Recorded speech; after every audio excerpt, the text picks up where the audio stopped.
चाहे कितनी भी बड़ा दुश्मन मिसाइल आ जाए, ईरान को वार में हराना सच में मुश्किल ही नहीं, नामुमकिन भी है। वो किसी से नहीं डरता, लेकिन क्यों? ये सवाल सुनने में जितना सिंपल लगता है, इसका जवाब उतना ही ज़्यादा गहरा और एक्साइटिंग भी है। क्योंकि ईरान सिर्फ एक देश नहीं, बल्कि हिस्ट्री, जियोग्राफी और मिलिट्री प्लानिंग का एक यूनिक मिक्सचर है। पिछले 500 सालों से ये देश एक ऐसी बॉर्डर लाइन पर खड़ा है जहाँ रोमन्स, मंगोल्स, ब्रिटिश और यहाँ तक कि रशियन भी हार चुके हैं। ईरान एक ऐसी जगह पर है जो यूरोप, एशिया और अफ्रीका को एक साथ जोड़ती है। नॉर्थ में कैस्पियन सी, साउथ में पर्सियन गल्फ और स्टेट ऑफ हॉर्मुज़ है, जहाँ से दुनिया का लगभग 20% ऑयल और गैस ले जाने वाले शिप्स गुजरते हैं। ये एक ऐसा रास्ता है जो हर कंट्री के लिए बहुत इंपॉर्टेंट है, लेकिन इसे कंट्रोल करना आसान नहीं। साथ ही ईरान की खौफनाक जियोग्राफी, पहाड़, ऊंचे पर्वत, बड़े रेगिस्तान और स्ट्रॉन्ग मिलिट्री डिफेंस सिस्टम सब मिला के इस देश को एक मजबूत किले जैसे बना देती है। आज की इस वीडियो में हम समझेंगे कि ईरान को हराना क्यों इतना मुश्किल है। सिर्फ हिस्ट्री और जियोग्राफी ही नहीं, बल्कि मॉडर्न वार प्लानिंग की वजह से भी ईरान को बैटलफील्ड में हराना लगभग नामुमकिन हो चुका है। वीडियो को पूरा देखने की रिक्वेस्ट है और साथ ही नए व्यूअर्स चैनल को प्लीज़ सब्सक्राइब करें।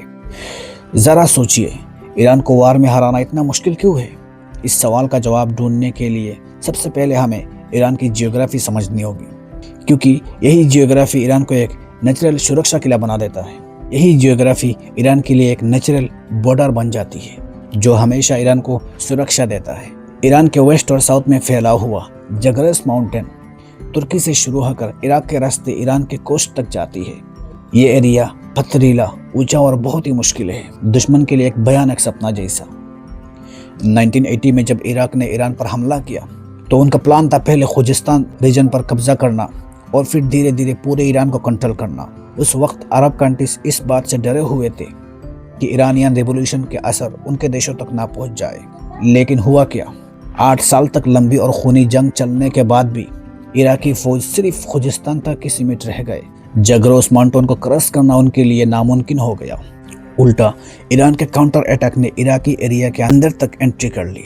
हाँ दोस्तों, ईरान को भी एक दिक्कत हुई।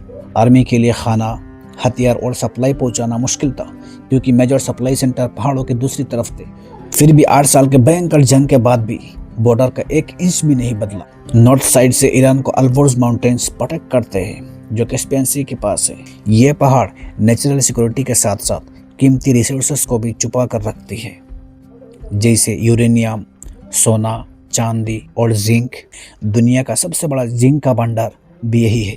लेकिन ईरान का सबसे ज़्यादा पावरफुल हिस्सा उसका साउथ है। पर्शियन गल्फ के पास मौजूद ऑयल और गैस के भंडारों ने 20वीं सेंचुरी में ईरान को दुनिया की पॉलिटिक्स का एक इम्पोर्टेंट प्लेयर बना दिया है। आज ईरान अकेला ही दुनिया का लगभग 10% ऑयल और 15% नेचुरल गैस का मालिक है। इसके साथ ही ईरान के पास 2500 किलोमीटर लंबी कोस्ट लाइन है, जो 2 समंदरों से जुड़ी हुई है। नॉर्थ में कैस्पियन सी और साउथ में पर्शियन गल्फ और गल्फ ऑफ ओमान। यहीं पर है स्टेट ऑफ हॉर्मुज़, दुनिया का सबसे इम्पोर्टेंट समंदरी चेक पॉइंट।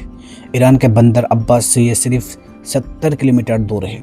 दुनिया की 15% एनर्जी सप्लाई इसी रास्ते से एशिया और यूरोप जाती है। अगर ईरान चाहे तो इस रास्ते को बंद करके पूरी दुनिया के फ्यूल मार्केट को हिला सकता है। और मान लो कोई दुश्मन सब पहाड़ और कोस्ट क्रॉस करके ईरान के अंदर आ भी जाए तो उसे सामना करना पड़ेगा लूथ डिज़र्ट, कवीर डिज़र्ट। लूथ रेगिस्तान को दुनिया की सबसे गर्म जगह माना जाता है। 2005 में यहाँ टेम्परेचर 70 डिग्री सेल्सियस पहुँच गया था। इस जगह को क्रॉस करना सिर्फ मुश्किल ही नहीं, बल्कि लगभग नामुमकिन है। यह सब ईरान की जियोग्राफिकल ताकत है, जो इसे एक ऐसा देश बनाती है जिसे सिर्फ ताकत से जीतना पॉसिबल नहीं, बिना प्लानिंग के तो बिल्कुल भी नहीं। लेकिन ईरान को पावरफुल बनाने के पीछे सिर्फ जियोग्राफी ही नहीं, बल्कि उसकी स्ट्रेटेजिक पोजीशन और मिडिल ईस्ट पॉलिटिक्स भी बहुत बड़ी वजह है। ईरान को समझने के लिए उसकी पॉपुलेशन और पॉलिटिकल हिस्ट्री को भी समझना जरूरी है। आज ईरान की पॉपुलेशन लगभग 9 करोड़ है, जिसमें से 95% शिया मुस्लिम है। इनमें 62% पर्शियन, 16% अजेरिस, 10% कुर्द और बाकी बलोच, लोर, अरब और तुर्क्स जैसे अलग अलग कम्युनिटीज हैं। आज का कंजर्वेटिव ईरान एक वक्त काफ़ी ओपन और मॉडर्न था। 1979 के ईरानियन रेवोल्यूशन से पहले ईरान और अमेरिका के बीच बहुत क्लोज रिलेशन था। अमेरिका ईरान को मॉडर्न फाइटर जेट्स और वेपन देता था। लेकिन जब आयतुल्लाह ख़ोमेनी पावर में आए तो पूरा सिस्टम बदल गया। रेवोल्यूशन के बाद ईरान की फॉरेन पॉलिसी और पॉलिटिक्स का रुख ही पलट गया। बहुत कम लोग ही जानते हैं कि 1979 से पहले ईरान और इजराइल के रिलेशन काफ़ी अच्छे थे। 1948 में इजराइल के बनने के बाद उसे मान्यता देने वाला ईरान एक बड़ा मुस्लिम देश था। लेकिन ख़ोमेनी के आते ही इजराइल को ईरान का सबसे बड़ा दुश्मन घोषित कर दिया गया। फिलिस्तीनियों के सपोर्ट में ईरान ओपनली आ गया। इजराइल के साथ सारे डिप्लोमेटिक रिलेशन तोड़ दिया गया। सारे फ्लाइट्स बंद हुई और इजरायली एम्बेसी को फिलिस्तीन एम्बेसी बना दिया गया। इसके बाद अमेरिका के साथ भी ईरान के रिलेशन बिगड़ने लगे। ईरानियन रेवोल्यूशन के बाद आसपास के अरब किंग्स भी अलर्ट हो गए। उन्हें डर था कि अगर शिया आइडियोलॉजी उनके देशों तक पहुंच गई तो उनकी मोनार्की खतरे में पड़ सकती है। इसीलिए ईरान का रेवोल्यूशन सिर्फ उसके देश तक सीमित नहीं रहा, बल्कि पूरी मिडिल ईस्ट को इम्पैक्ट कर गया। यही से शुरू हुई ईरान और अरब वेस्टर्न वर्ल्ड के बीच लंबी खींचतान जो आज तक चल रहा है। 1980 में सद्दाम हुसैन के ईरान पर अटैक के पीछे ही अरब कंट्रीज का सपोर्ट था।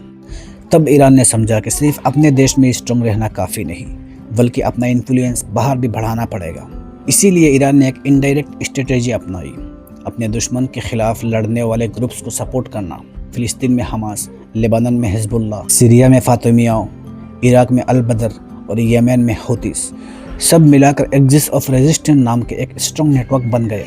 इस नेटवर्क के जरिए ईरान खुद सामने आए बिना इजराइल और वेस्टर्न कंट्रीज पर प्रेशर बनाता है। जैसे गजा वार के दौरान लेबनान से इजराइल पर रॉकेट्स, या यमन से रेड सी में इजराइली अमेरिकन शिप्स पर ड्रोन अटैक। या प्रॉक्सी वार स्ट्रेटेजी ईरान को और ज़्यादा खतरनाक बनाती है। ड्रोन टेक्नोलॉजी में भी ईरान काफ़ी आगे है। जनवरी 2024 में हूती ग्रुप के ड्रोन अटैक ने पूरी दुनिया को शॉक कर दिया। फ्रांस को एक ड्रोन गिराने के लिए $10 लाख की मिसाइल यूज़ करनी पड़ी, जबकि ड्रोन की कीमत सिर्फ $20,000। यह ड्रोन्स ईरान ही सप्लाई करता है और ख़ुद भी यूज़ करता है।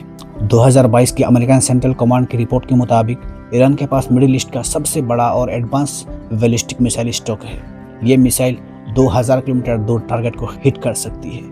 इसीलिए जब ईरान की जियोग्राफी, प्रॉक्सी वार स्ट्रेटेजी और मिसाइल ड्रोन पावर को एक साथ देखा जाता है तो समझ आता है कि सैंक्शन और छोटी इकोनॉमी के बावजूद ईरान कितना पावरफुल देश है। न्यूक्लियर प्रोग्राम, मिसाइल पावर और प्रॉक्सी फंडिंग, हर चीज़ में एक अनसर्टेनिटी है जो वेस्टर्न कंट्रीज को डायरेक्ट अटैक करने से रोक देती है। स्ट्रेट ऑफ हॉर्मुज और बाब अल मंदब जैसे इंपॉर्टेंट समुद्री रूट्स भी ईरान की मिसाइल रेंज में है। आज रशिया और चाइना भी इनडायरेक्टली ईरान को सपोर्ट कर रहे हैं। आगे ईरान का क्या होगा, ईरान क्या करेगा, ईरान कैसे अमेरिका से लड़ेगा, इजराइल से लड़ेगा या कैसे पलटवार करेगा, ये सब वक्त ही बताएगा। और उम्मीद है कि एक दिन फिलिस्तीन की मासूम बच्चों के खून का इंसाफ ज़रूर होगा। तो दोस्तों, आपका क्या ओपिनियन है इस टॉपिक पर, ज़रूर बताइए कमेंट बॉक्स में। वीडियो पसंद आए तो लाइक करें, वीडियो को शेयर करें और मिलते हैं अगले एक वीडियो में नए एक टॉपिक के साथ।